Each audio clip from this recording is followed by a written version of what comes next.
Good evening and welcome back. I'm so glad you're here tonight. I've made some tea, the lights are low, and it feels like the perfect night to travel far back in time to the golden sands and ancient temples of Egypt. Tonight, we'll fall asleep to the entire story of Egyptian mythology. From the first moment of creation to the reign of the gods, it's a tale filled with magic, mystery, and the timeless rhythm of the Nile. If you enjoy these sleepy stories, please leave a comment and tell me where in the world you're listening from. It always means a lot to me to know I'm keeping you company. Now, get comfortable, close your eyes, and let's begin.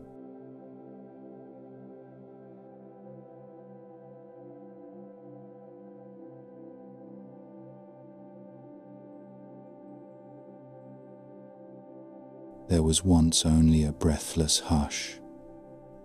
Imagine a black water that had never seen a shore, a calm so complete that even memory lay sleeping. This was none, the primeval flood, wide and silent, without wave or star or name. Nothing had yet learned how to be. Nothing had yet learned that becoming was possible. Then the water stirred. It was not a storm and it was not violence. It was the slow rising of a thought.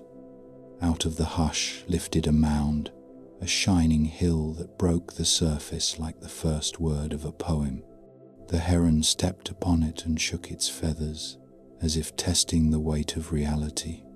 This was the Benben, the very first ground, and from it came the first light as dawn leaned toward the world that was trying to begin.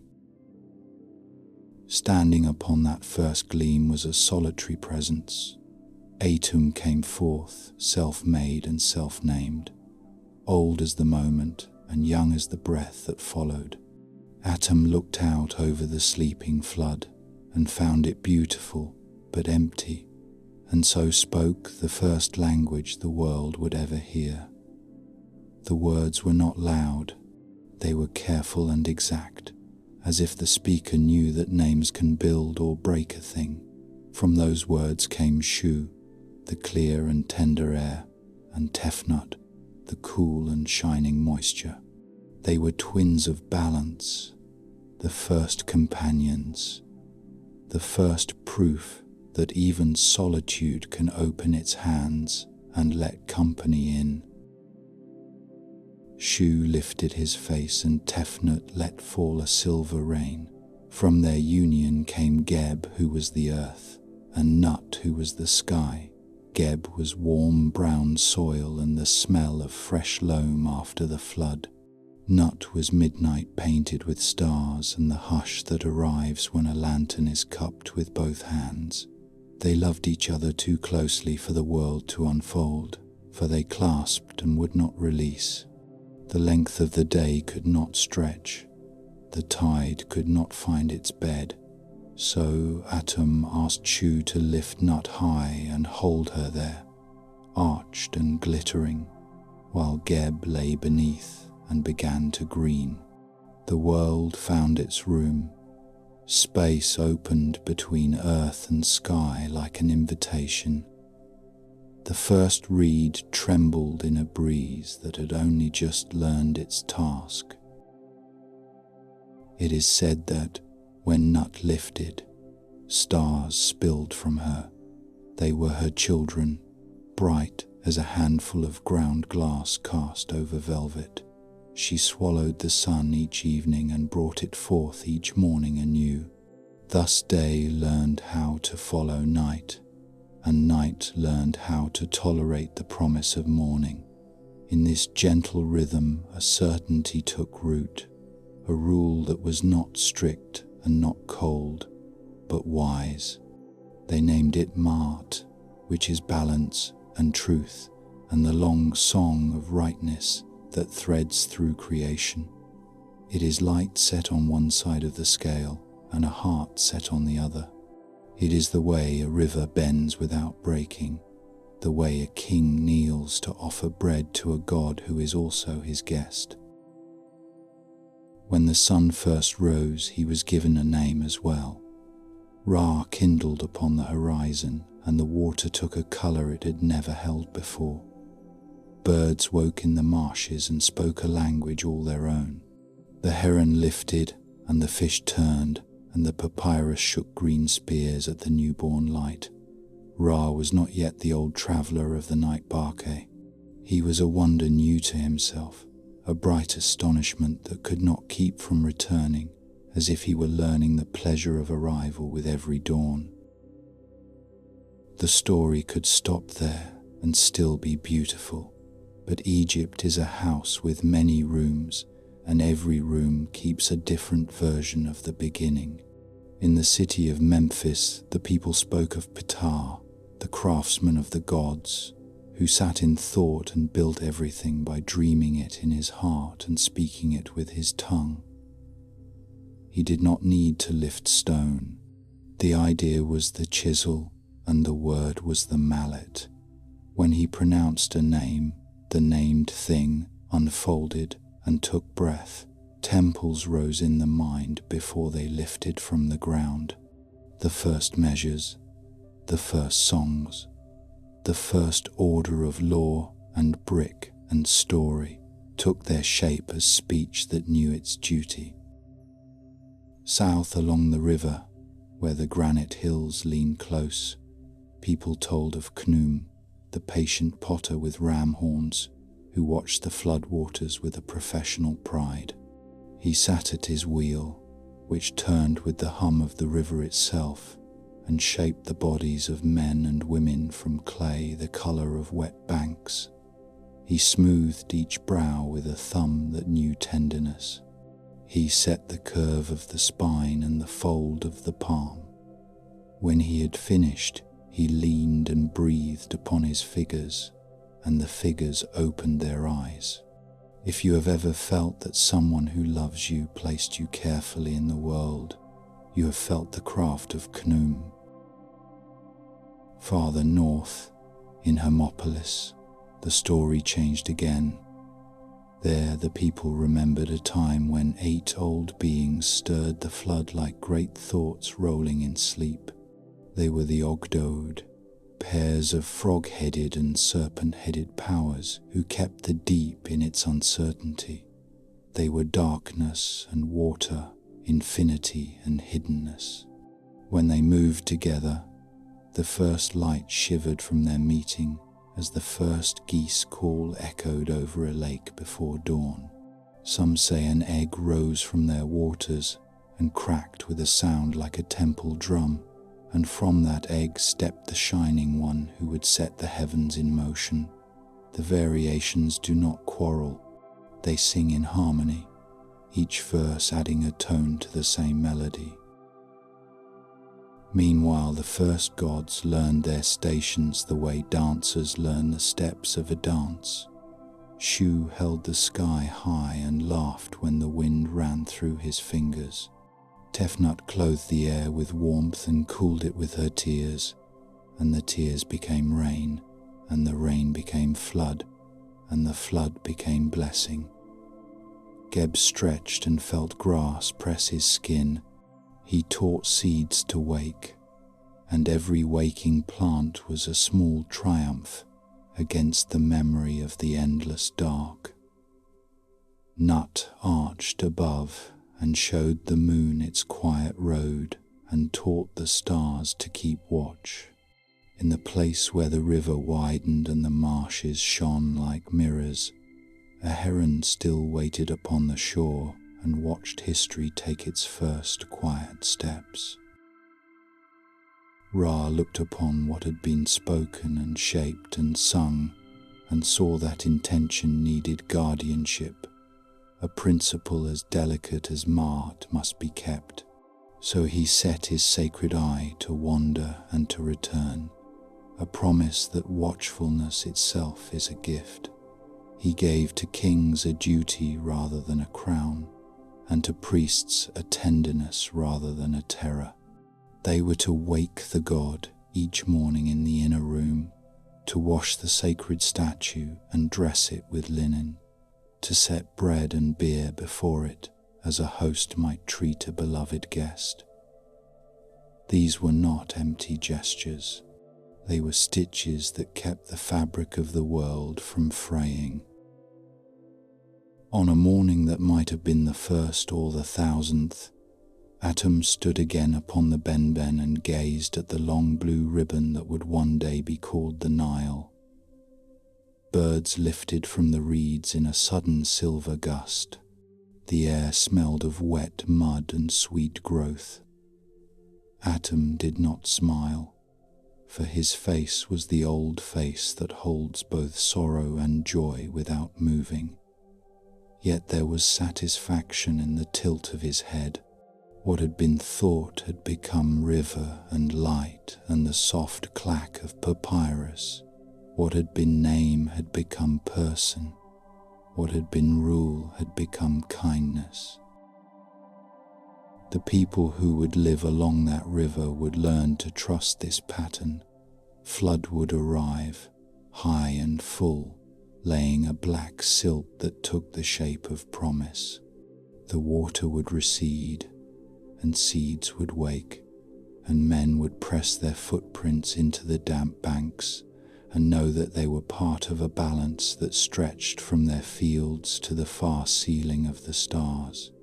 They would tell these stories to their children. They would whisper the names of their gods to the statues at dawn. They would lift their eyes at night and see the sky as the body of a mother who held them in her luminous embrace. In time, a story would be told of a king who taught kindness to grow like barley, and of a queen whose magic could unpick any knot without breaking the thread.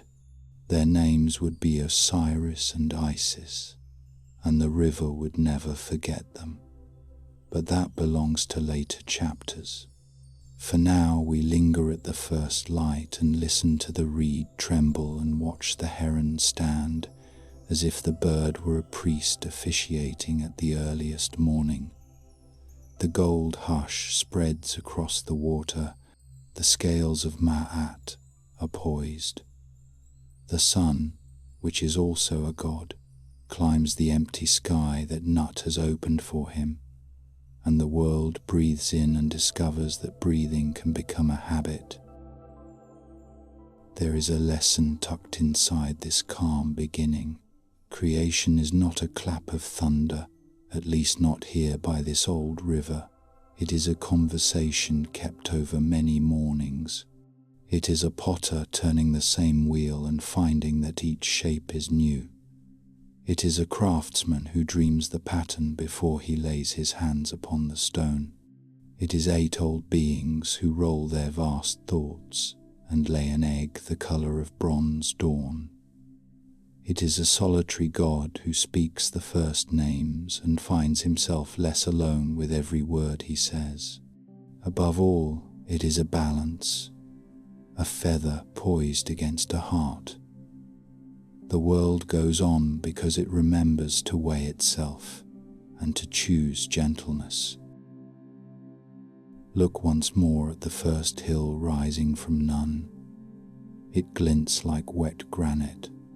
The heron lifts into the air, and the sound of its wings is like a book being opened.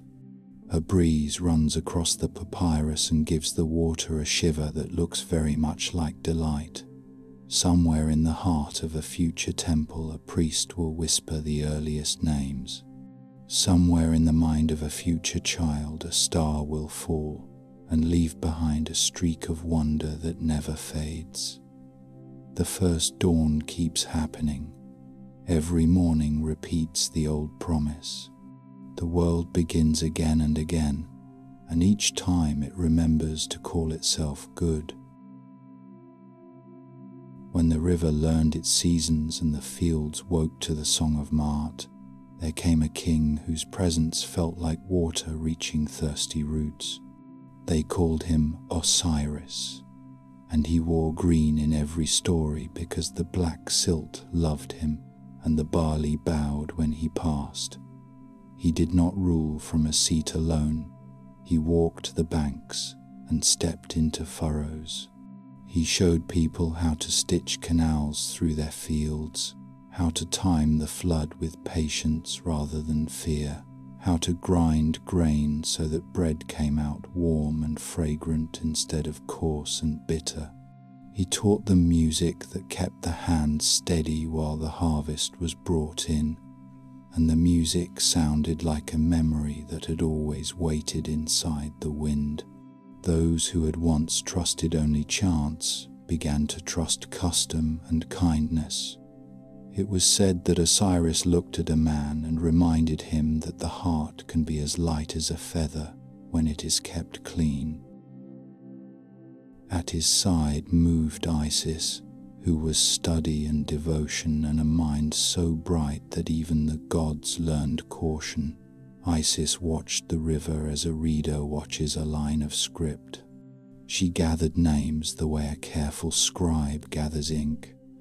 To know a name is to turn darkness into a door. Isis spoke to herbs and they opened their secrets. She spoke to stones and they remembered how to guard. Her hands were gentle and tireless, and her words were the silver thread that sews the world back together when it is torn. With Osiris, she made a kingdom that felt like shade at noon. People traveled from dry places and found water. They traveled from cruel houses and found justice. They traveled from loneliness and found a festival at sunset with music and oil lamps and bread that tasted like a promise kept. Not everyone blessed that growth. Set watched from the bright hard edges of the desert, where the wind goes mad and the sun forgets to be merciful. He was the color of rust and dry blood, the smell of hot iron and sand that scrapes the mouth. Storms liked him, and he liked storms. He saw in Osiris a softness that could be broken, and in Isis a skill that put insult to his pride. The desert knows how to wait. Set waited, and while he waited, he planned. There came a night of feasting. The palace shone. The court wore collars that threw stars into the torchlight. Musicians set a drumbeat like a river heart. A foreign craftsman had arrived with a gift, a chest of cedar polished to a dark gloss and lined with fragrant oils. It was shaped to invite a body, shaped with the cunning measurement of a hand that had read a man's height from the set of his shoulders. The craftsman invited the company to make a game of it. Whoever lay within it and fit it perfectly would win the prize, the chest and all its perfumes and the bragging rights of a neat jest. One by one, courtiers laughed and tried their luck, and the lid would not sit square, or it sat square with an ugly gap that spoiled the joke. When Osiris stepped forward, the room settled. He lay down, smiling at the trick, and the cedar seemed to sigh with acceptance. The lid closed with a sound like a satisfied breath. The music faltered. Set gave a signal. Nails bit the wood. Lead was poured along the seams and hissed as it cooled, and before any hand could reach to stop them, the chest was hefted and carried and thrown into the river that Osiris had taught to bless the land. The current took it as easily as a leaf. All the palace lights looked suddenly smaller. All the voices were suddenly straw. Set did not stay to listen. He slipped into the night with his storm behind him and the smear of the river gleaming like a knife across the dark. The chest drifted. The Nile gave it a long road, past fields that Osiris had taught to rise like green carpets, past fishermen who sang to the moon. It reached the sea and rode a heave of waves to a shore where the trees drink salt winds. There a tamarisk tree put down roots and grew with such hunger that its trunk swallowed the chest entire, as if it were a heart the tree had waited for. The city of Byblos saw a miracle of quick growth, and a king cut that trunk and raised it as a pillar in his hall, because every king knows how to love a beautiful thing. Meanwhile, Isis began to walk. She laid aside her jewels and wrapped herself in travel cloth, and the road did not mark her with dust, because the road had never had such company. She moved from village to village and reed bed to reed bed, asking softly, and people knew that when they gave her a cup or a hint or a look toward the river, they were adding a stitch to something they would never see but would always need. Nephthys came to her, quiet and sorrowing, and walked beside her like a sister who does not speak and does not leave. At night, Thoth appeared and offered counsel in the cool voice of a moonlit ibis. He gave her exact words, and words were the keys that opened doors she could not have pried with her bare hands. At last she came to Byblos. The perfume of the tamarisk filled the streets. Isis stood before the palace and felt in her bones the faint ache of a husband's presence, as if the very air were a harp string plucked by a hidden hand. She entered and put a blessing upon the queen's child, so delicate and complete that the child woke from illness as if from sleep. Gratitude opened every gate. The queen asked Isis to be nurse and friend, and Isis agreed, for magic has many shapes, and a nurse's tenderness is one of them. At night she worked a deeper spell. She held the child in the fire to burn away what breaks and to leave only what endures. She sang, and the flames behaved like obedient hounds. But the queen walked in and saw her child in a pillar of fire and screamed. The spell shattered. The morning came with the smell of hot stone. Isis did not rebuke. She smiled the way only a god can smile when interrupted by human love. She asked for the pillar of tamarisk as her payment. The king could not refuse the woman who had saved his house. The pillar was cut again, and from its heart she drew the cedar chest that held the king who had taught the river to be kind. She opened it and gathered him close. Grief changed the color of the air. She took the chest and sailed home along the spine of the sea, and then up the long familiar ribbon of the Nile, until the marshes lifted their arms to her in welcome. There, in the shelter of green spears of papyrus, she hid the body of Osiris. She meant to work a great rite with hands that did not tremble. But Set hunted. He prowled the marsh by moon and starlight. He found the chest and saw the body and tore it with a rage that had waited too long. He scattered the pieces across channels and byways and set them adrift to be swallowed by river and fish and field. The map of Egypt became a map of grief. The Nile stretched like a wound. Isis did not yield. She moved again with Nephthys, and with jackal-headed Anubis, whose sense of care is older than tombs. Together they searched and found and gathered. Where a piece was found, a shrine would one day rise. Anubis taught the art of keeping the beloved from decay. He wrapped, anointed, folded, and sang. Under his hands the bandages lay smooth as new bark. The first mummy looked like a promise to the living that love could outlast the last breath. One piece was lost to a fish with a taste for royal things. Isis shaped a substitute with a craft that is famous still, and made the body whole enough for the greatest rite. Then she stood over Osiris and fanned him with wings that turned still air into the breath of life. She spoke names that had waited only for this night. The room filled with a hush that was not silence but awe. Osiris stirred. He looked at the woman who had crossed a world for him and remembered how to love. No one speaks loudly about what passed between them, and no one needs to.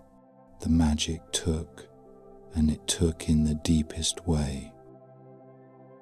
Soon afterward, Osiris went where the living cannot follow, into the cool country beneath the earth where the Hall of Two Truths waits, and there he became what only he could become, the patient king of the Westerners, the judge who knows what a person weighs when the feather lies beside the heart. He is still green there, and fields of reeds still welcome those who come to him with light steps and clean hands. The dead are not abandoned when the judge is a tender farmer who taught a nation how to harvest without cruelty. Isis in the marsh felt a new weight within her. She kept it secret because secrets are sometimes the only shelter left. She built a shelter of papyrus and mud and prayer.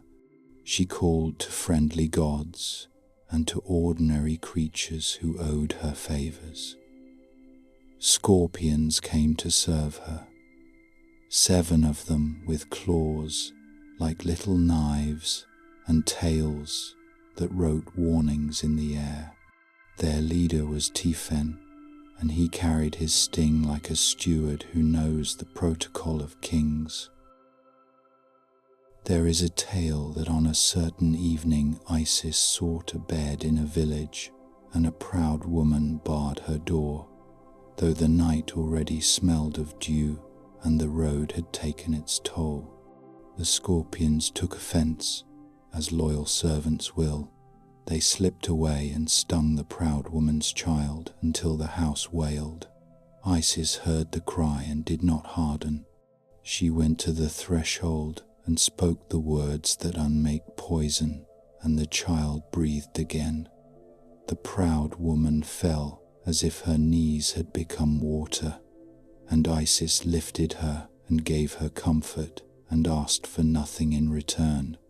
In the end, the woman gave what she had, and in her giving learned what kings and gods had taught since the first dawn, that to keep the balance one must sometimes bow. Thoth came to the marsh with counsel. He brought charms to set around the reed hut, charms that shine in stories to this day. He gave names for winds, and names for sickness, and names for the thin beings that like to frighten children. He showed Isis how to cool the moon in times of fever, and how to straighten a bent breath when a child forgets the rhythm of sleep. His words were exact and clean. He did not waste a syllable. The marsh learned them and kept them on its wet tongue. In that safe place, Horus was conceived and began to grow. He was a small heat beneath Isis's hand, then a flutter, then a steady beat that promised a future with wings. The papyrus made a rustle like 1,000 midwives. The river held its breath and then let it out slow and content. The moon leaned close. Even Set did not find them then, for some mercies remain hidden until their time. So the kingdom that had nearly died took a secret into its heart. A prince slept among reeds while storms prowled, and then moved off to trouble distant sands. In the morning the marsh went on with its patient work, breeding herons and fish, and the kind of quiet that heals a sharpened mind. The people who passed along the channels saw a flicker of blue cloth and a glint of gold and thought they had seen a dream. The story of the D-Jade was told in village squares. People raised a pillar each year and set garlands upon it, and tasted beer dyed red to remember a goddess who would one day trade wrath for laughter. They spoke the name of Osiris with a softness usually reserved for loved ones. They spoke the name of Isis with a respect usually kept for teachers who come in a time of confusion and lay a steady hand upon the page. They did not know yet what Horus would carry into the world, only that a falcon shadow had fallen across the marsh and that the light in that shadow did not feel like fear. The marsh kept its secret until it could not. Morning by morning the boy in the reed shelter learned the ways of water and wind.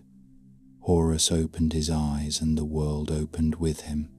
He knew the taste of cool mist at dawn and the bright sting of sun when the river turned to hammered bronze. He watched ibis and kite and hawk and learned that height is not bravado but a way to see farther and to choose a truer line. Isis taught him the language of herbs and the grammar of names. Anubis taught him the courtesy due to the quiet houses of the dead. Thoth gave him words that fit a thought without waste. He grew in patience as well as strength, and the marsh approved. There were dangers. Once, a serpent from the night water crept toward the shelter and struck, and Horus fell, breath lost, skin cold. Isis held him and cried out a string of names that she had kept for this hour. She called to the wind and to the moon and to the secret fires under stone. Thoth came with spells that straightened breath and steady heartbeats. The poison released its grip, like a hand convinced to open. Horus woke and learned by pain that care is not weakness. He stood and the reeds bowed as if they had been given a lesson. When he had grown to the height of a warrior, word ran through the two lands that a claimant had come out of the papyrus. Set heard it on the desert wind and smiled without mirth. The 9 gathered in a court that would last as long as stubborn men can talk. Ra presided with the patience of one who has watched sands flow through many glass vessels. Shu stood tall and formal. Tefnut brought a measure of warmth to an old hall. Geb rested his hands on the arms of his seat and said little, for earth knows how to listen. Nut arched above them all, unseen but present, a canopy of memory. Isis came veiled. Horus stood straight, falcon-eyed, the color of morning. Set entered with the iron smell of a storm. The courtiers murmured and then fell quiet because Ma'at herself had been carried in and placed upon her pedestal, and a feather lay near her as a reminder that every word must be weighed. Claims were spoken. Set argued loudly that strength rules, that borders are kept by those who do not tremble, that the red land knows his tread and yields to no softer foot. He called Horus a child of river weeds. Horus did not answer in kind. He spoke of fields that ask for a steady hand, of canals that must be set by measure, of a people who sleep more soundly when justice sits long and does not wander. He asked that the throne be given by right and by reason, not by shout. The court could not agree. Years began to creep by like the slow water in a back channel. The gods debated until the lamps burned low and were lit again. At times Ra grew weary of the voices and listened instead to the wind. More than once Neith sent counsel from her house, reminding them that long thought is not the same as good judgment. Her letters came sealed and smelled faintly of cool stone. Contests were called to break the knot. The first took place upon the river where so many matters are decided. Set boasted that his boat would carry him like a storm cloud. Horus chose a simple craft made of wood and linen and honest pitch. Set, cunning and theatrical, built his boat of stone and shaped it to look like a boat of cedar. He set it down and it sank as a stone will sink, and spray leapt in a bright white sheet. The court laughed despite itself. Horus rode past in a quiet wake, and the river made a path for him. Set spat and said the trial was flawed and that the river favoured children of the Black Land. He demanded a trial of beasts. So the two took the shapes of mighty hippopotami and vanished beneath the surface to see who could endure the deep longer. Days stretched, weeks became wheel upon wheel of the moon. On a certain evening, Isis looked out across the marsh and feared that grief would repeat itself. She came to the river and cast a net of enchantment that caught both beasts and forced them to rise. Set roared with fury at this gentle interference, and Horus turned on his mother with a rage he did not know he contained. He struck off her head, and the marsh gas swirled as if someone had stamped upon a candle. The court cried out. Thoth took up the severed thing and set upon her a cow head as a sign that love had been wounded and then restored. Horus saw what his anger had done and stood in shame. In that hour he understood that courage without judgment is not a virtue but a ruin. He asked for forgiveness in a voice that had forgotten pride. Isis forgave him with the ease of a woman who has chosen to love with her entire life. Other trials were no less strange. There was a contest in a dark hall where spells clung to the air. Set tried tricks that would call embarrassment victory. Horus returned craft for craft until the tricks judged their maker. The court did not speak of the details afterward, for not all stories need retelling, but the result was plain. When the lamps were brought in, Set glared with the frustration of a plan that had broken in his own hands. There was a hunt. The desert spread itself like a quilt of bone and heat. Set took the form of a great red beast and thundered across gravel and crest. Horus followed high and bright, a falcon against a sky that had never looked so clean. They met above a dry wadi and fell upon one another with iron and claw. Set tore at the face of his rival. Horus lost an eye, and the sky darkened as if a cloud had been drawn over it. Blood touched the sand and hissed. The sound was ugly in the stillness. Thoth came. He gathered the lost eye as a healer gathers a broken thing that he knows how to set. He bathed it in words and light and set it back into its proper place, and the sky cleared. The eye of Horus shone again and took on a new meaning. It was no longer only the sight of a hunter, it became a measure and a balm. It became a sign cut into wood and stone to keep houses well and to call wandering health back to the beds of children. Horus offered that eye to Osiris in the Dark Kingdom as a gift of wholeness sent from the living to the patient judge.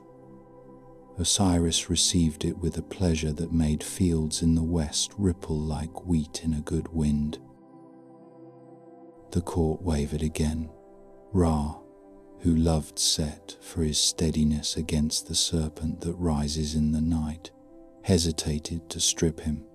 Others argued that a throne is not a spear, and that the king of the two lands must know the weight of bread and the value of a quiet heart. The debate rose and fell. At last, the goddess Neith sent a letter that no one could pretend not to hear. She wrote that Horus must be king because order flows more safely from his hand, and that Set must be honored with a place that suits his nature.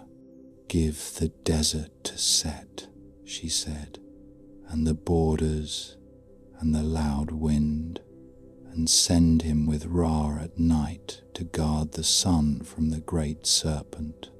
Balance is not the same as victory, and victory that forgets balance is a seed of future sorrow." The court took her words and made them a verdict. Horus was crowned in a ceremony that lasted from dawn until the stars spoke. The white crown and the red crown met and kissed upon his brow. The people saw the joined crowns and felt that the river had chosen not to flood, but to rise in the proper hour. Isis stood beside her son, tall and grave. Thoth read the decrees in that clean voice that slices away confusion.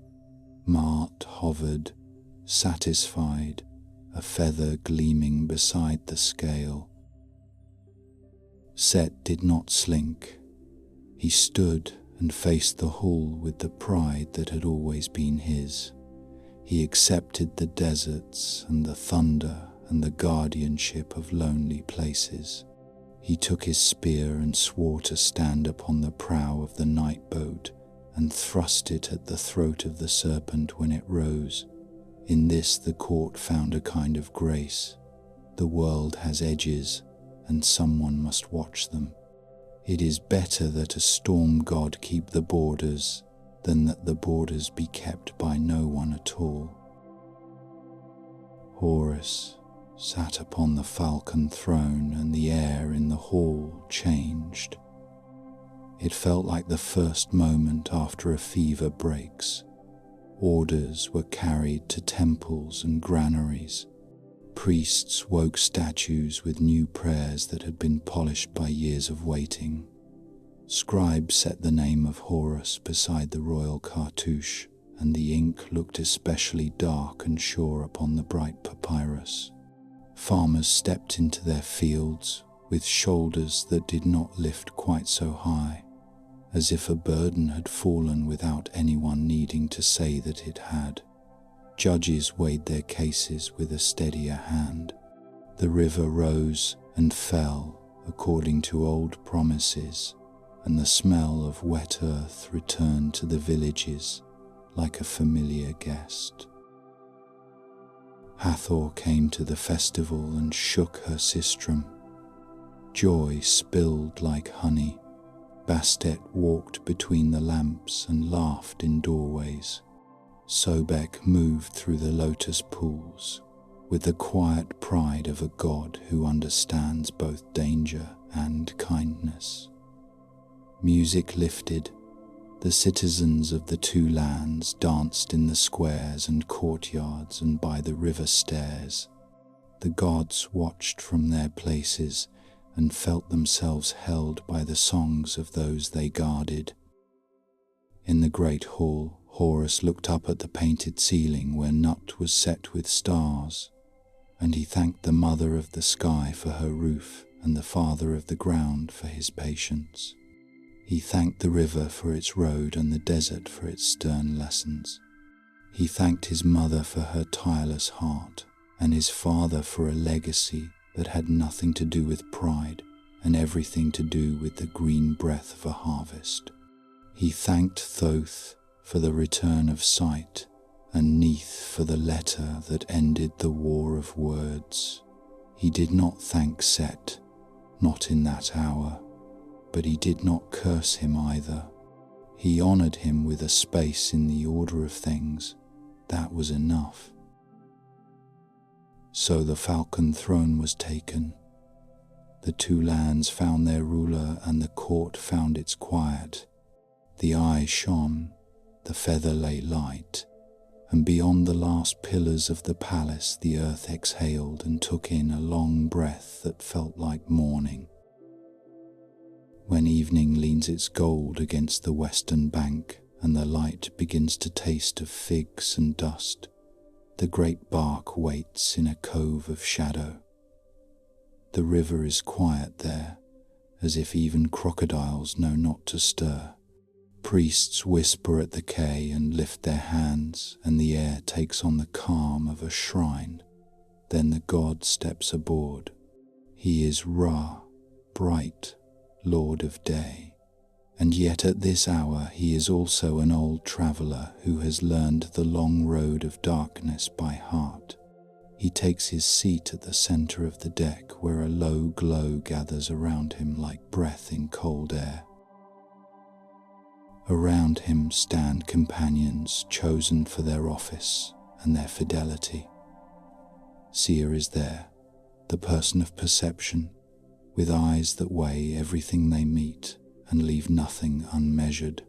Who stands beside him, the authority of speech, whose words are keys and sometimes spears.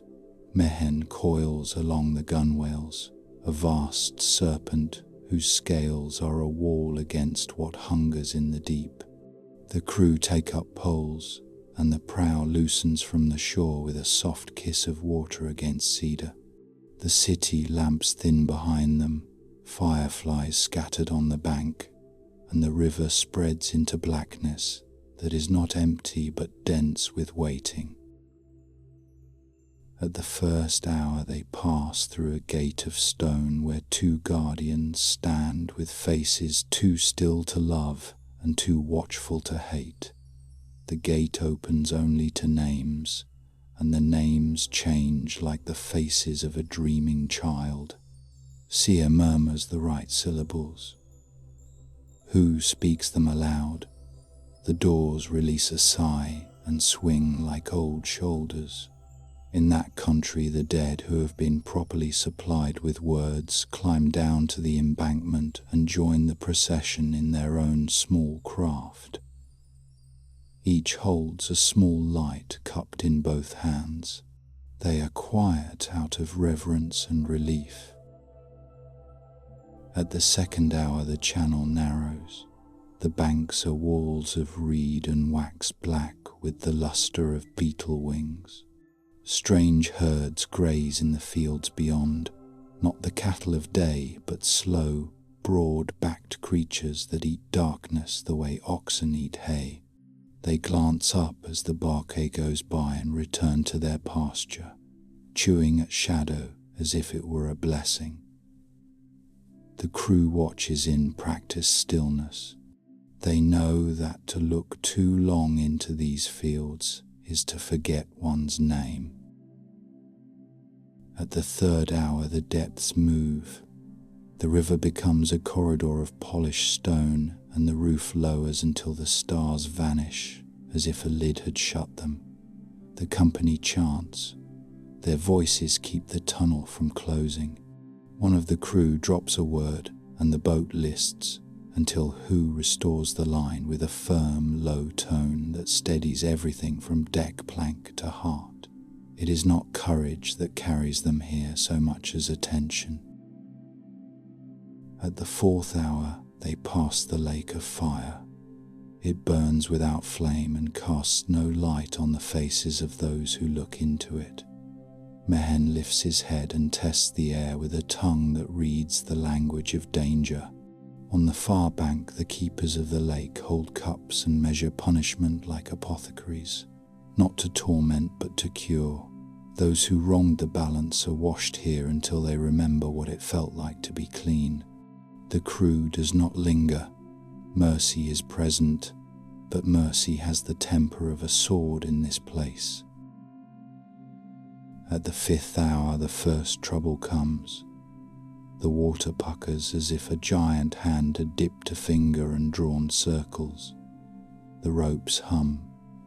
A smell of stagnant caves rises.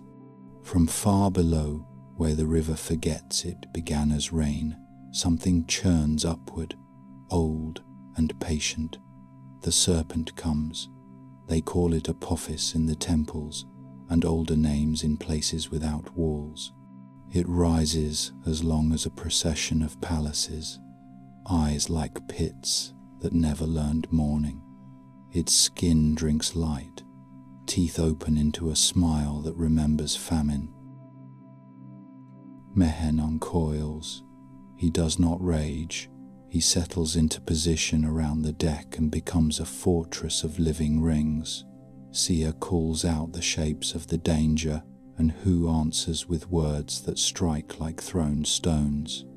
The crew draw harpoons tipped with sunlight that has been stored for this hour in jars of gold.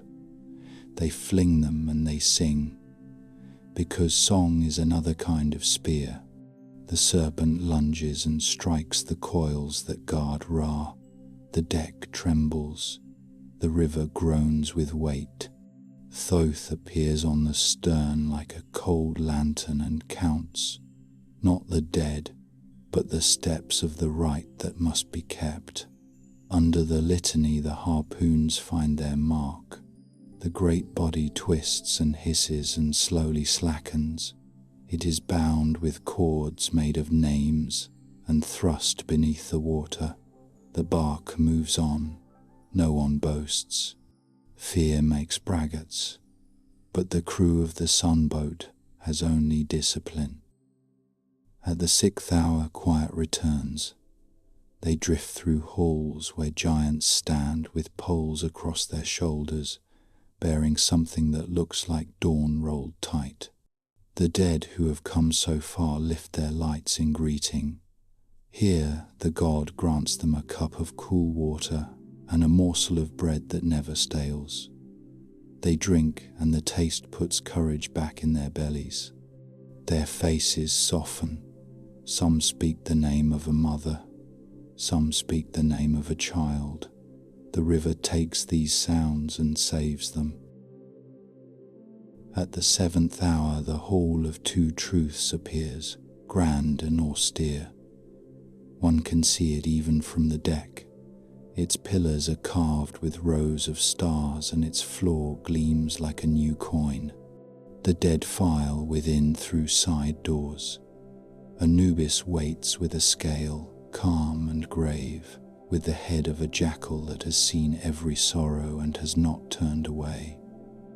On one pan lies a feather that is white and exact. On the other pan, each heart is placed with ceremony. Thoth stands nearby with a palette and reed and records the result in script that looks like water written by a wind. If the heart rises to meet the feather, the soul is led on with smiles and a cool hand upon the shoulder. If the heart sinks, a watcher with the head of crocodile and the haunches of lion and the belly of hippopotamus steps forward without malice and ends the matter. It is not cruelty. It is the end of a story that will bear no more pages. The bark waits outside while the judgments are given. Ra closes his eyes and rests, an old warrior with a spear across his knees. Bastet pads between the benches and sets a gentle palm on a sailor's cheek when fear begins to speak without invitation. Hathor hums a melody that once transformed rage into laughter. Even Set stands at the prow, for to hate darkness is his nature as much as to rule deserts. In the night he does not plot. He watches for the serpent and keeps his spear ready. The world requires many tempers to survive. At the 8th hour they enter a cavern where voices are made of wind, and the walls are not walls but faces of those who will be born. The unborn speak in the language of rain on empty courts. It is a sweet sound and a bitter one, since it carries the weight of all that will be hoped and all that will fail. Ra hears and does not flinch. He has learned that the price of mourning is to know what night contains. At the 9th hour the river becomes a stair. The bark must be pulled against a current that dreams of falls. The crew set their shoulders and chant to keep time. Mehen tightens. The dead in their small boats hold tow lines and help without fear, proud to labor for the light that will warm the houses where their children wake. Each step one brings a small flood of luminous mist, as if each riser were made of fog that had been pressed into stone. At the 10th hour, a garden lies beside the channel, pale trees heavy with fruit that shimmer like pearls dipped in milk.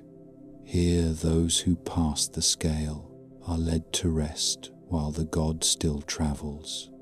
A woman sits and lifts a child, and both begin to remember the positions of stars together. A scribe finds his hand grown steady again and writes a name he had forgotten on his own palm and laughs softly. A farmer tastes bread that has no beginning and no end, and finally puts down the hoe he has carried since youth. They do not yet cross into their fields. They wait for the dawn. Patience becomes a shawl that does not itch. At the 11th hour, the last trial begins. The serpent returns, as it always does, for the old hunger cannot accept defeat. It rises in a shape more monstrous than before, vast enough to eclipse the ceiling of that country. The boat shudders. Set roars and thrusts his spear into the roof of the creature's mouth. Mehen locks himself into a living barricade. Sia calls out the precise name of the wound that must be opened. Hu pronounces a line older than temples, and it strikes like summer thunder. Thoth stands with naked light cupped in both hands and holds it steady as a surgeon holds a blade. The serpent thrashes and the river boils. The dead cling to their rails but do not cry out. They have come too far to let fear make them forget themselves. Then the cords bite home. The harpoons hold. The head of the serpent sinks with such slow reluctance that the crew know the battle will come again tomorrow night and every night after. This displeases no one. The rhythm of the duel keeps the universe awake and honest. Ra breathes and opens his eyes. The bark moves on. At the 12th hour, the channel widens into a cavern with a ceiling like the inside of a pearl. The boat glides to a shore of pale sand. There stands a scarab, shining like a coin newly struck, patient as a mountain. Within its shell lies a small sun, curled like an infant. The companions disembark and circle with reverence. Ra sheds his age and steps into the brilliance. The scarab begins to push, steady and stalwart, and the small sun rolls across the sand and into a tunnel of rose-colored light that opens like a mouth at the cave's far end. Within moments the east trembles. Birds in the reeds lift their heads. Fishermen yawn and reach for nets. The river wakes and looks pleased with itself. On the horizon an ember grows. It becomes a bead. It becomes a coin. It becomes a shield. The dawn climbs, and with it rises a cheer from every temple court where priests have kept the vigil, and every courtyard where mothers stir pots for the first meal. The dead who were justified step from their garden to a land that looks like the old country perfected. The field of reeds lies before them, endless and green, watered by channels that never silt, bordered by dikes that never break. There they find their grandparents and their friends.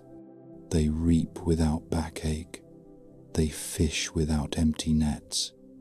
They drink with those they feared they would never see again. The light is clear, and time is wide, and the heart feels as light as the feather it once met and matched.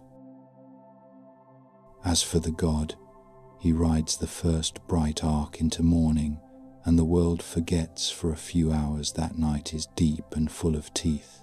For now there is warmth on brick, and shine on water, and a glint on the beak of a falcon high above the palace. The crew stands down and rests in the glow, knowing that evening will call them again. This is not a failure. This is the covenant at the center of everything. That day must travel through night to learn how to rise, and that names and songs and steadfast hands can carry a boat through a country where nothing grows except what is true. At first light the temple breathes. Columns stand like a grove where stone remembers trees, their tops opened like papyrus to sip the earliest sun. The priests move barefoot across floors that shine as if polished by the passage of many years of devotion. They carry water from the pure well and linen that smells of blue Nile air. They bring salt and natron and fragrant oils, bowls of bread set that morning, jars of beer cool as shade. Beyond a screen of gilded doors the statue waits in the innermost room, not sleeping, not awake, present as a tide beneath a calm surface. The god is invited to return to the image each dawn. The invitation is a chorus of careful tasks. A priest raises a lamp and greets the divine face with a prayer that has never forgotten a syllable. Another washes the statue with water that has touched the stars by ritual, the same way a child is washed by a mother who knows to keep the head warm. They dress the image in linen that runs like river light over carved limbs. They anoint with oil until the air of the hidden room glows with myrrh and lily. They place a collar upon the neck, blue and green and the color of sunrise. They open the mouth with a metal blade that kisses the lips and bids them to speak and to taste, for words and taste bind the living to the living. They set before the god a tray of bread and a jar of beer, and to the eye of the outsider it is a meal that will never be eaten. To those who serve here it is a meal already shared, since presence can be tasted by those who offer it. Outside, the scribes step into the house of life with reed pens and the readiness of surgeons. There are shelves of papyrus and rooms where inkstones drink the morning. In these rooms a patient word waits for the fever to fall, and it falls because a wise line of script is set beside the bed. Here history is coaxed into order, and charms are copied with a care that does not let the heart stumble over a single sign. They draw the emblem of the life breath and the sign of the jade and the watchful eye. Then they draw them again until the drawing itself becomes a prayer. A child brought in with a cough leaves with a string that holds a small image of a cat or a lotus, and somehow the cough loosens as if a lock has finally found its key. The pharaoh comes to the court in the way a river comes to a field, slow and sure, bringing a duty that is also a favor. He is the living Horus and the son of the sun, yet his first task is not splendor, but balance. He offers ma'at with his hands on feast days. He lifts a small figure of the goddess and gives her to the god the way a farmer gives bread to a guest, not to flatter, but to make the world stand upright again. Judges take their weight from this moment. Scribes feel their pens grow steadier. Even the soldiers who lean in the shade know that the oath they swore is less a matter of steel than of a simple promise to keep the banks from breaking. Hathor stands at the edge of the festival grounds with a smile that can be heard. She shakes the sistrum, and the instrument answers with the soft, bright chatter of silver leaves. Joy spills out like milk that has just frothed. Women and men dance until dust turns gold in the air. Lovers touch foreheads. Elderly people find their feet light for an hour. Children try to echo the steps and laugh when they fail. You can tell when she passes by the way faces open. Honey and music cling to her the way dew clings to petals at dawn. Bastet walks light-footed along the thresholds of houses. She is a domestic blessing, a laugh at a doorway, a paw set firm between a child and a scorpion. She likes warm courtyards and sun-slashed walls and bowls of milk and the glint of eyes that wait for evening. In her shrines the candles are small and many. You will find baskets of simple offerings, ribbons and tiny mirrors, and the names of those who want protection for a house and for the laughter that lives inside it. She patrols the city with affection and sharp teeth, and no rat or spirit with bad manners crosses her in peace. Down by the lotus pools, Sobek slides with the lazy confidence of a king who does not brag. The water wraps him like silk. His eyes are ancient and amused. People fear him enough to be polite and love him enough to lay reeds and garlands on the bank. He watches boats pass and does not overturn them. Not today, because the order has been kept and the river delights in its own channels. In the great flood months he carries whole villages on his wide back, and though he can bite a man in two, he is also the one who lifts a lost child out of deep water and leaves the boy coughing on a sandbar with a fish laid beside him as if to make amends for the fright. There is an older story that the golden music of festivals remembers. Once the Eye of Ra went out to punish those who had forgotten their vows. She went as a lioness with breath like an oven and eyes like noon. She fell upon the land with a fury that felt like justice at first, and then like famine. The fields shrank, the air burned, the river tasted of copper. People hid, and still the lioness found them, because anger has a fine sense of smell. Then pity caught Ra by the throat, and he sought a way to call his eye back from the hunt. He had beer dyed to resemble blood and poured across the fields in hidden pools. The lioness came upon the pools and drank until the flame behind her eyes went out, and in its place woke a sweet warmth. She slept a heavy sleep and woke as Hathor, all laughter and bracelets and soft sounds in the throat. The killing ended. People stepped from their doorways and put away their fear, and each year they remember this mercy with a night of drink and dance that begins in seriousness and ends in joy. It is called the Golden Festival because the light seems to enter the body and the body seems to shine through the skin. It is a lesson wrapped in music, that wrath can save and also ruin, but love can heal without leaving a scar. Magic is not a trick in this country, but a craft and a language. They call it Heka, which is the energy that runs through prayers and through the measured work of a surgeon and through the steady breath of a singer who keeps a crowd brave when the wind rises. Words matter. Names matter.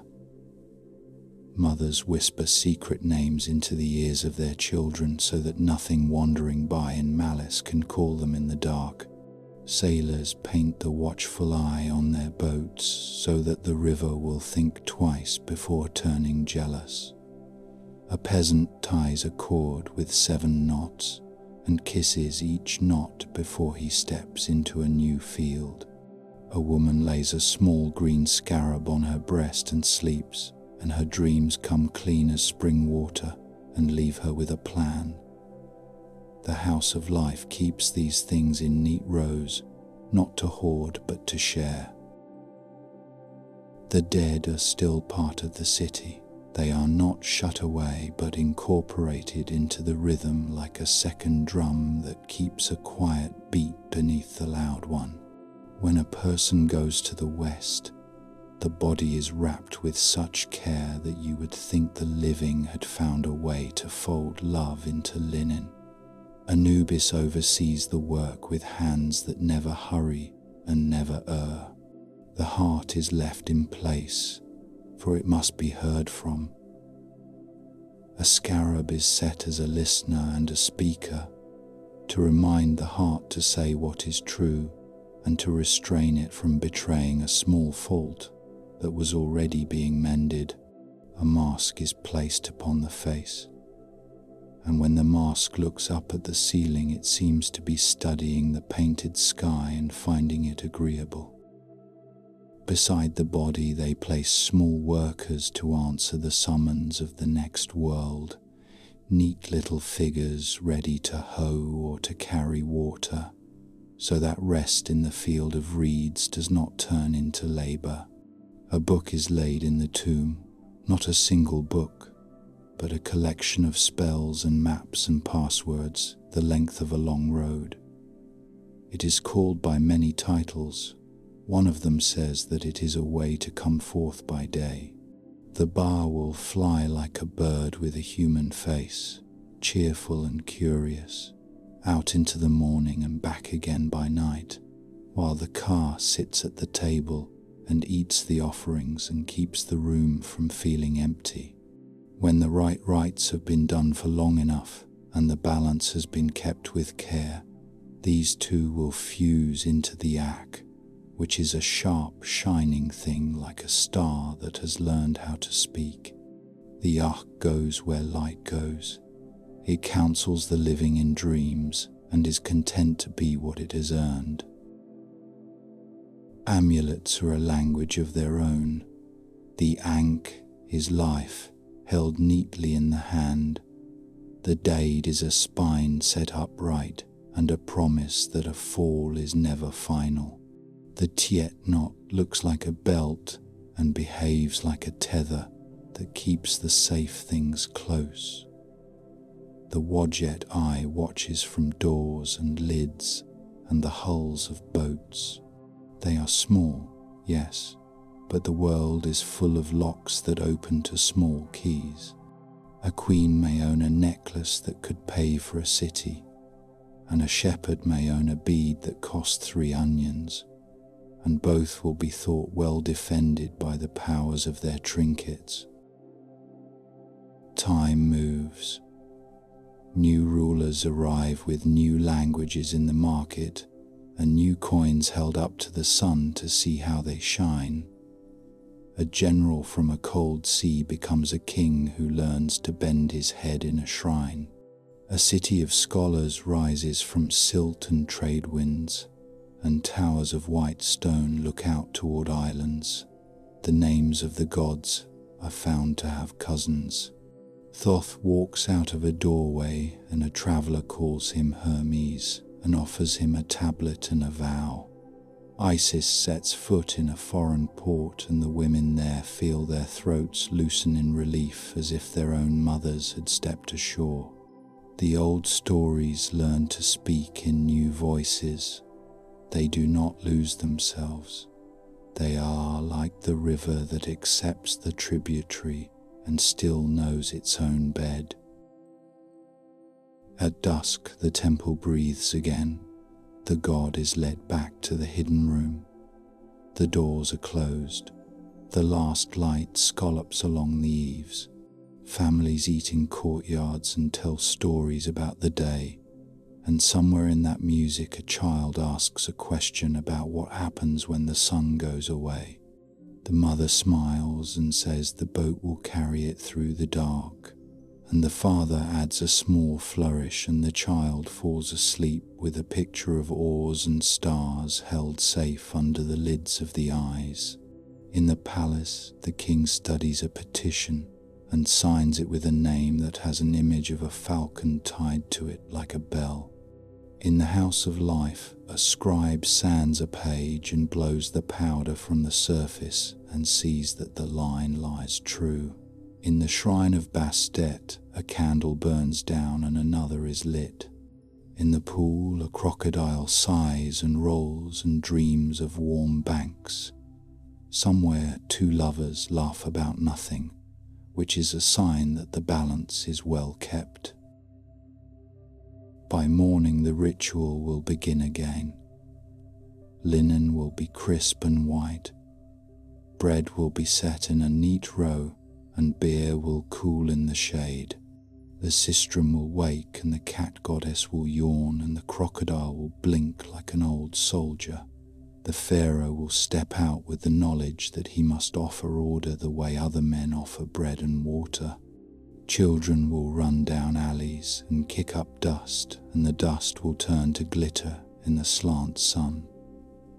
The river will talk to the reeds, and the reeds will listen, and the fields will glow with promise. The story will not end, because stories like this do not end. They revolve like a sky full of faithful stars, and when you lie down to sleep, your body feels the turn and trusts it.